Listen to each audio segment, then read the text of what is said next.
Welcome to Doing Time with Joe. I'm your host, Joe Baker, the crime critic, and today I'm going to be talking about something that a lot of people don't want me to talk about, and that is how a person in prison that's called a mule. I'm going to be talking about how they prepare themselves to become a mule, how they prepare themselves to be able to carry a pack inside their rectum, right? And basically, that's what they do. You know, let me be a little bit more clear when I say mule. When I say mule, I'm talking about somebody that is in prison that agrees to hide or traffic drugs for someone else inside their body, inside their rectum, okay? That's what a mule is in the system. I'm going to be talking about how a person becomes a mule, how he preps to become a mule, right?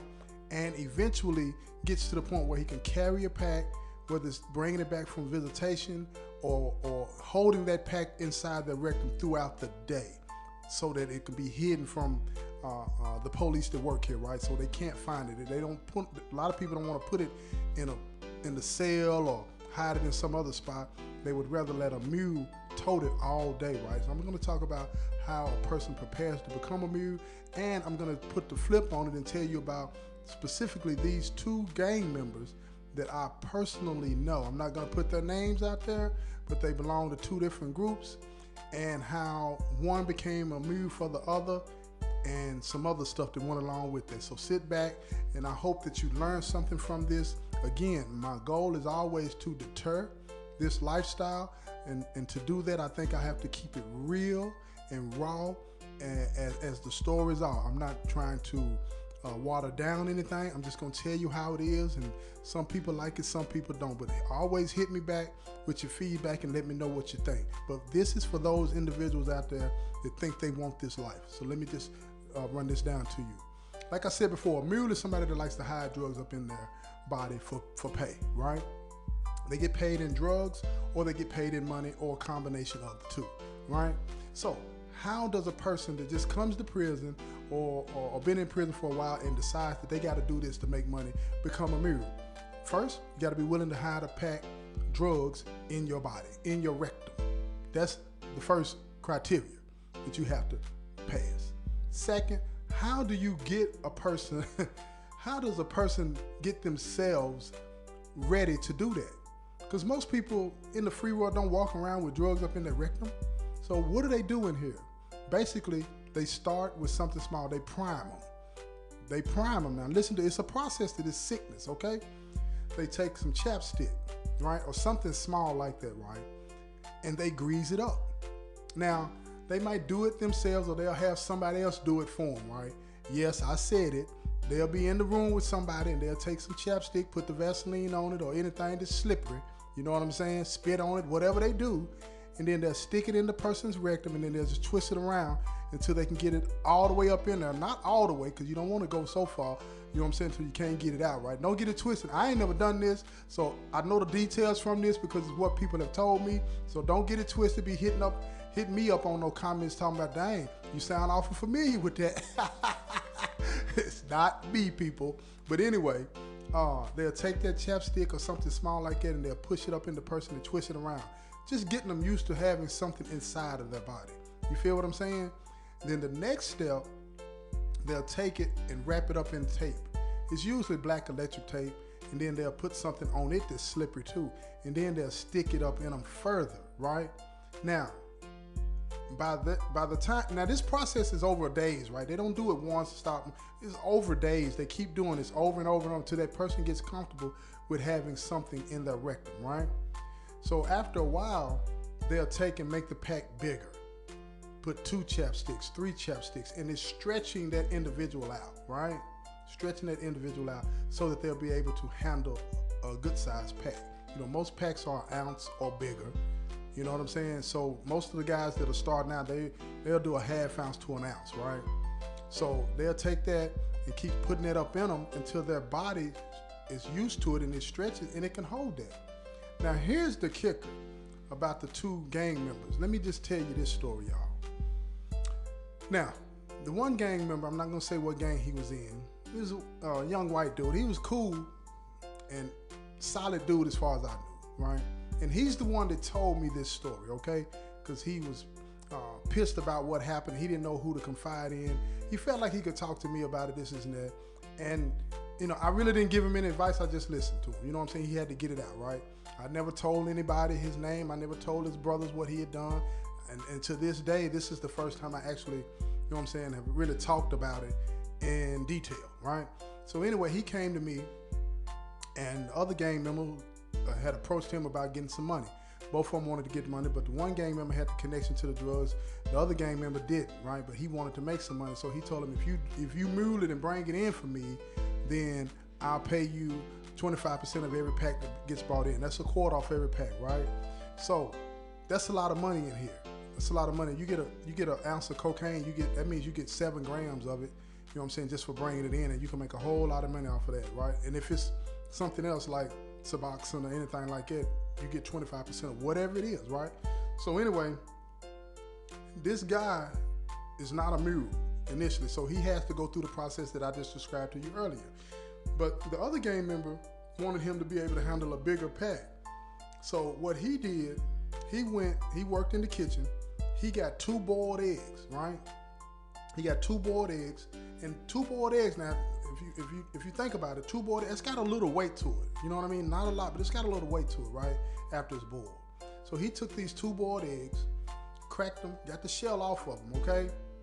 And then he wrapped them up very carefully in the black electric tape. Greased it down. Now, this is after all the other processes, the chapstick and the smaller pack. He's gotten this guy spread out a little bit. So now he takes the 2 boiled eggs that are wrapped up, it looks like a pack, and he puts it up in it, right? He does it himself. He puts it up in it. And he holds it in him. He holds it in him. And the reason he did it because the other gang member wanted him to, when the pack comes in, he wanted him to keep the pack for him, not hide it in the cell, because they didn't want, neither one of them wanted anybody in their respective groups to know that they were getting money. See what I'm saying? So they kept everything on the low, real secretive as long as they could.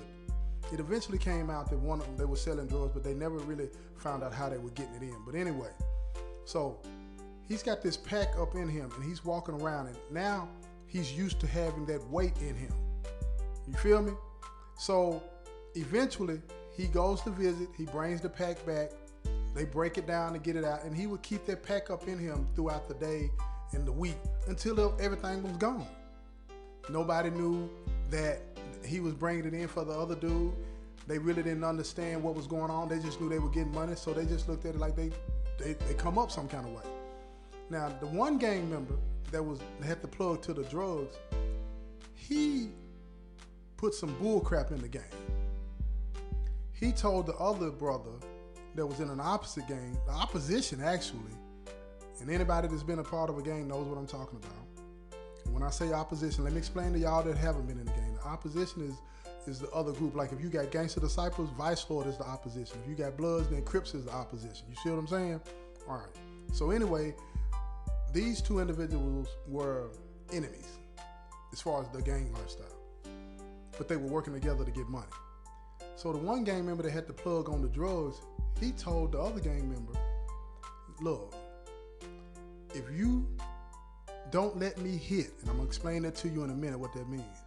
If you don't let me hit, I am gonna tell your gang brothers, you are bringing drugs in your rectum for me.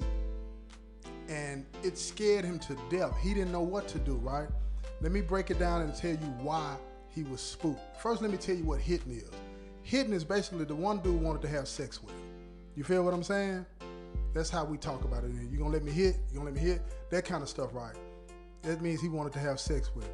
The one dude was like, nah, he's not with that. He ain't never done that. He ain't on that. You feel what I'm saying? That's not him. That's not him. So anyway, he's so afraid that this dude is gonna tell on him. He tries to talk dude out of it initially.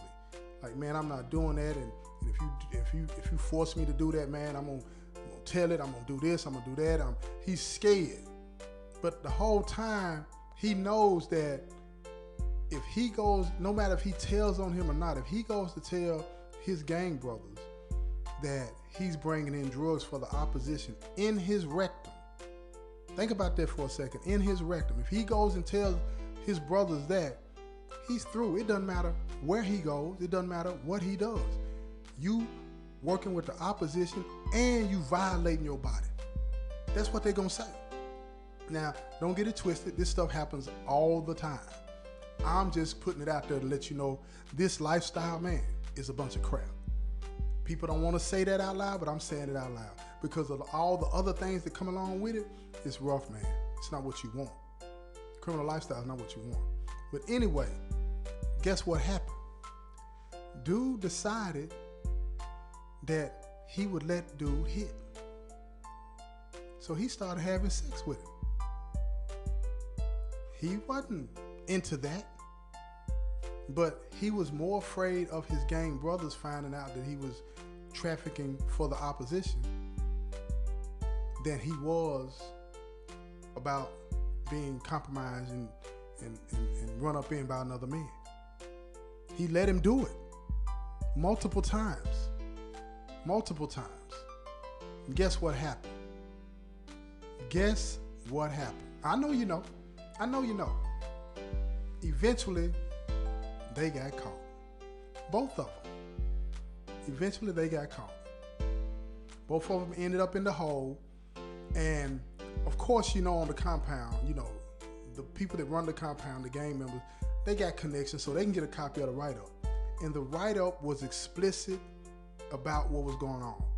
One inmate was having sex with another inmate in room such and such on such and such day and such time.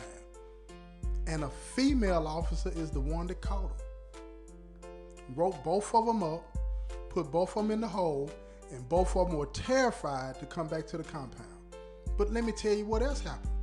They sent both of them back to the compound. And I guess you can imagine what happened to both of them. They got their brains beat out because that was a no-no. Now, let me be clear, not to say that it doesn't happen. It just don't get publicized like that. They got caught because a lot of them do it. A lot of gang members do it. They just don't get caught doing it. They got caught. I just wanted to drop that on you so you can get an understanding of all the things about this lifestyle that you don't hear about. All the things about the lifestyle that the people that are in it won't tell you. I'm going to tell you because I don't want you to choose this lifestyle. You feel me?